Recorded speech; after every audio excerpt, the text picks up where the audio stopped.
I now declare open this public hearing. The committee will take evidence on the Trans-Pacific Partnership Agreement.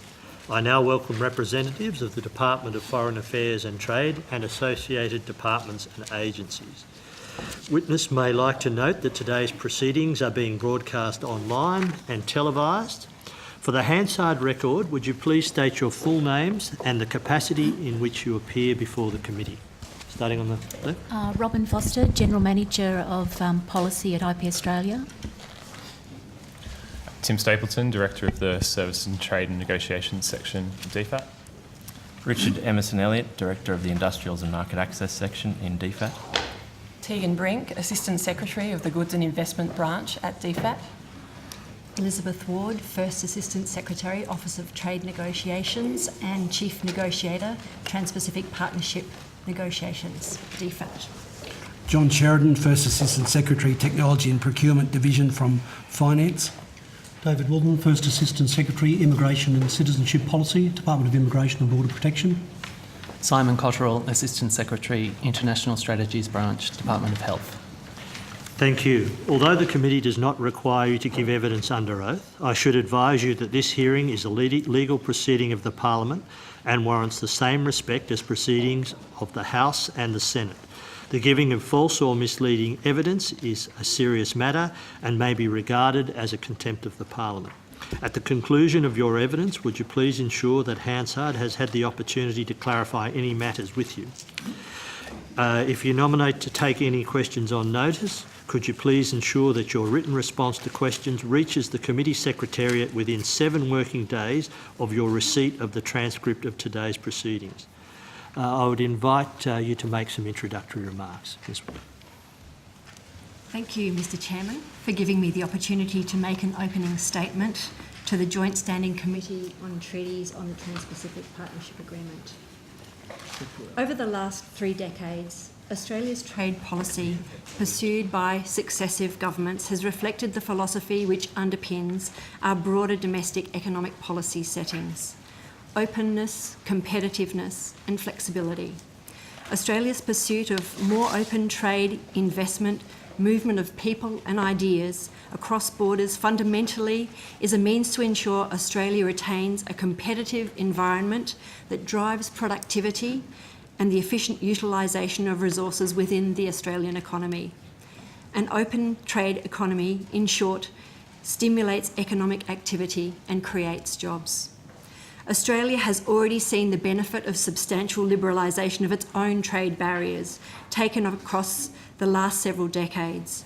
We know that unilateral reform pays the greatest dividends, but benefits also accrue to Australia from the reduction of barriers to trade and investment in the economies of our trading partners, particularly in the Asia-Pacific region. And for as long as Australia's commercial interests are likely to remain focused in this dynamic region that will drive global growth in the 21st century, our trade policies will be focused on promoting open economies in that region as a priority. Over the past decade, Australia has actively participated in intensive activity in the Asia-Pacific region to link our economy into increasingly integrated systems and ways of doing business. We have done this through the negotiation of free trade agreements, as well as promoting the trade facilitation work of APEC. We have concluded several far-reaching bilateral free trade agreements with major trading partners such as China, South Korea and Japan, and are also involved in others such as RCEP. Mr Chairman, Australia also decided to join the Trans-Pacific Partnership negotiations. The TPP negotiations were formally launched in 2010, with Australia hosting the first round in Melbourne. After 5 years of intensive negotiations, the deal was struck in Atlanta, United States of America, on 5 October 2015. The TPP is a plurilateral agreement between the 12 countries of Australia, Brunei Darussalam, Canada, Chile, Japan, Malaysia, Mexico, Peru, New Zealand, Singapore, the United States of America, and Vietnam.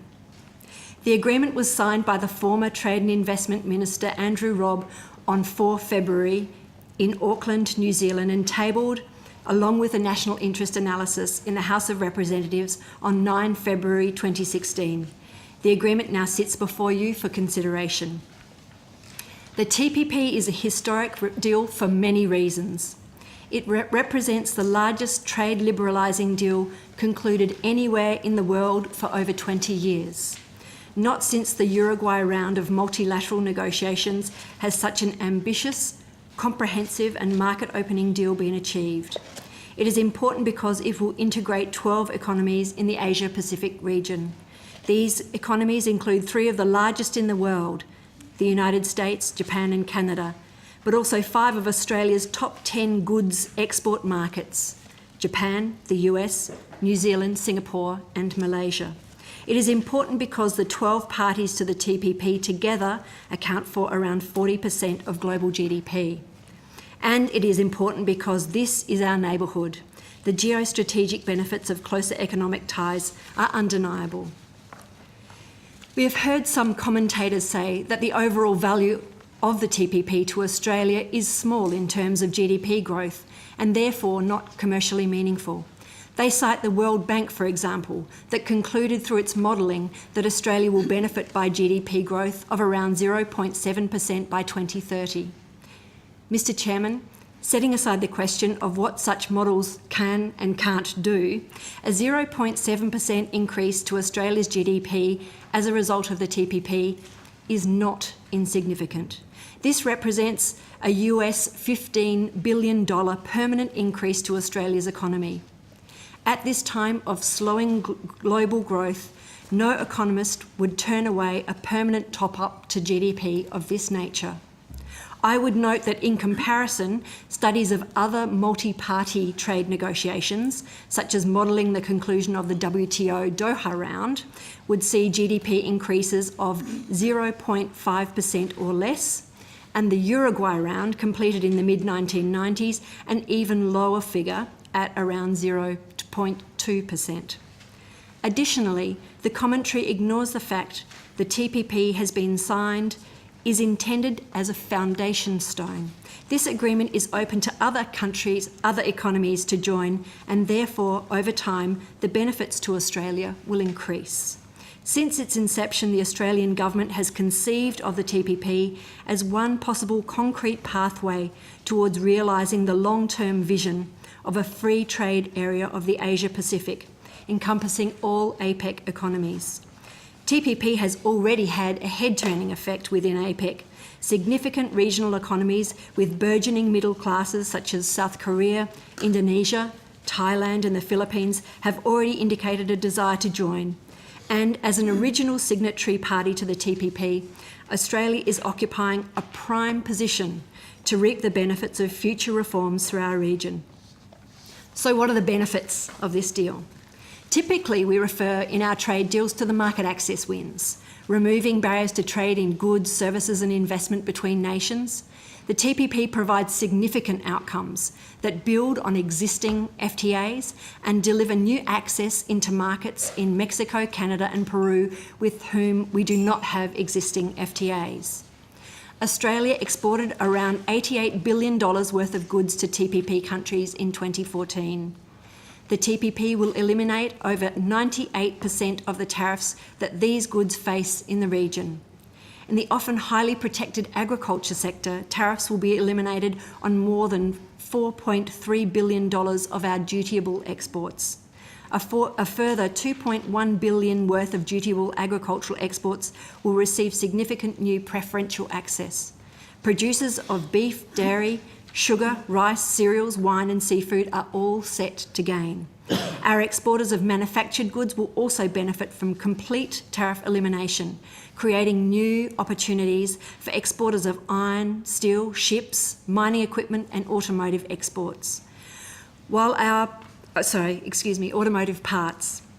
While our resources and energy sectors will benefit from elimination of remaining tariffs on products such as iron ore, copper, nickel, petroleum and liquefied natural gas. Australia's sophisticated services sector, currently worth around 74% of Australia's GDP, is also set to benefit significantly. TPP countries accounted for around 24% of the world's trade in services, with Australian services exports to TPP countries worth over $20 billion in 2015, or almost 35% of total Australian services exports. Service exporters set to gain include providers of professional, education, transport, telecommunications, health, hospitality and tourism services. The mining equipment, technologies and services and oilfield service providers will be given major new commercial opportunities through liberalisation in mining resources and energy sectors of our TPP parties. Our business community has made clear to us that the ability of business persons to move across borders is an integral feature of modern business and a crucial contributor to growth in Australia's commercial relations. In response to their needs, we have entered into preferential temporary entry commitments on a reciprocal basis with a number of our TPP partners for skilled business persons and their spouses. To give you some sense of the balance of the deals struck for the Australian business community, the Department of Immigration and Border Protection has calculated that the number of 457 visas given to TPP parties with whom we have extended new preferential temporary entry commitments represents less than half of 1% of all 457 visas issued in the financial year 2014-15. And finally, on market access, the TPP outcome will provide opportunities to Australian business to access government procurement markets across the region. For the first time, Australian businesses will be able to bid to supply a broad range of goods and services to Brunei Darussalam, Canada, Malaysia, Mexico, Peru and Vietnam. For many of these TPP parties, the government procurement markets are a significant proportion of their economy. And for our Southeast Asian neighbours, the first time they've opened their procurement markets to any foreign suppliers of goods and services. Fundamental to the TPP, Mr. Chairman, and alongside the new market access opportunities, rules have been negotiated to guide trade in our region. Through the comprehensive 30 chapters that provide the backbone of this deal, we have built on the global rules in the WTO to set common standards to enable ease of business, shape outcomes to deal with contemporary commercial challenges, and at the same time safeguard our interests. Mr. Chairman, the TPP contains provisions which, when implemented, will result in more transparent and efficient customs procedures, regional rules of origin which allow for preferential supply chains through the TPP region, a single set of documentary procedures for products traded within the TPP, and mechanisms to address non-tariff barriers our exporters face. This agreement also addresses for the first time the specific needs of small and medium-sized enterprises, with a view to helping them to take advantage of the export opportunities and move towards paperless trading. Mr. Chairman, foreign investment is important to Australia, both our capacity to attract foreign investment and the benefits that accrue to Australia from our businesses investing abroad. Australian investment in TPP countries is 45% of all outward investment, reaching $868 billion in 2014. Investment in Australia from TPP countries more than doubled in the last decade to reach $1.1 trillion in 2014. Mr. Chairman, concerns have been raised about the inclusion in the TPP of an investor-state dispute settlement mechanism. The investment chapter in the TPP provides a carefully negotiated balance to ensure that modern, high standards of governance required to attract foreign investment are upheld, while guaranteeing to governments that they will be able to continue their job of regulating in the public interest. The robust safeguards included here make it one of the most protective ISDS mechanisms worldwide, and preserve the right of the government to continue regulating in the public interest, pursuing legitimate public welfare objectives such as public health, safety and the environment. Moreover, Australia's tobacco control measures, the subject of the sole ISDS case Australia has faced in the 30-year history of having such dispute mechanisms in our various investment and trade treaties, cannot be challenged under the TPP. The TPP also establishes a common and balanced set of rules on intellectual property, which aims to encourage investment in new ideas, support creative and innovative industries, address and prevent piracy and counterfeiting, and promote the dissemination of information, knowledge and technology. The intellectual property chapter is consistent with Australia's intellectual property regime and will not require any changes to Australian policy or legislation. Moreover, the TPP will not require Australia to make changes to the pharmaceutical benefits scheme. The TPP will not increase the cost of medicines for Australians under our public health system. Mr. Chairman, the TPP has afforded an opportunity to develop first-time ever trade rules. In short, for the first time in any trade agreement, disciplines have been developed that will level the playing field for Australian businesses competing with large state-owned enterprises and help ensure Australian goods and services suppliers can compete fairly for their contracts. The TPP includes the most comprehensive and current rules on e-commerce in any trade agreement across the globe. Rules on the movement across borders and storage of data onshore will provide a platform for growth in Australian ICT exports. At the same time, Australia's regulatory framework, including the Privacy Act, will be protected. The levels of environmental protection set out in the TPP are the most extensive ever agreed by Australia in any trade agreement, including ensuring TPP parties effectively enforce their domestic environmental laws. The labour chapter is also the broadest ever agreed by Australia in a trade agreement and requires of all TPP parties enhanced compliance with internationally recognised labour rights, such as elimination of forced labour, abolition of child labour, freedom of association and the right to collective bargaining.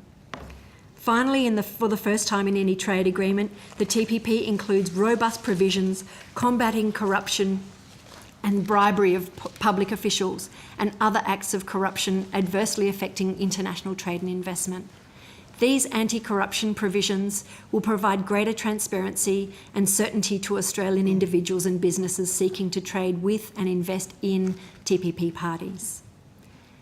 Mr. Chairman, throughout the negotiations, we have consulted extensively, often in the wee hours of the morning and across time zones.